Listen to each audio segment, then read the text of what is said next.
Hey, what is up everyone? Welcome back to our YouTube channel. So for today's video, I'm going to teach you how you can easily close an LLC using LegalZoom. So all you have to do is head over to LegalZoom.com and click on the search bar. From here, we're just going to search for close LLC, then just press enter. So from the search results, we're just going to head and click on how to close an LLC. So if you scroll down, you can read an article here that can help you close your LLC. You can read the steps to closing your LLC. And heading back to the top, we're just going to click on the Start Now button. And from here, we're just going to click on Start My Dissolution. You will be redirected to their packages that can help you close your LLC. They have here the standard dissolution, where they will process your paperwork once you answer a few questions online.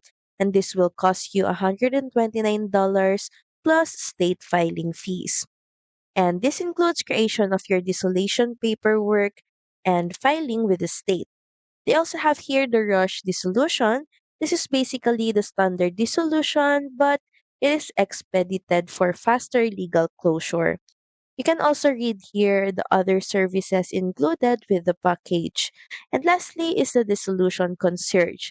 You will get a peace of mind with hands-on dissolution management, start to finish by a trained and dedicated concierge. And this will cost you $799 plus the state filing fees. You can also read more information about the package, and once you've decided about the package that you want to avail, you can click on Start My Dissolution. You will then be asked to log into your account. So once the purchase is done, you will now be able to avail the package's services included, and all you have to do is follow the guide that will be given to you that can help you close LLC. So that's pretty much it. Thank you very much for watching this video. I hope that you find this video helpful. And if you do, please don't forget to like, share, and subscribe to the channel. Now we'll see you again on the next one. Bye.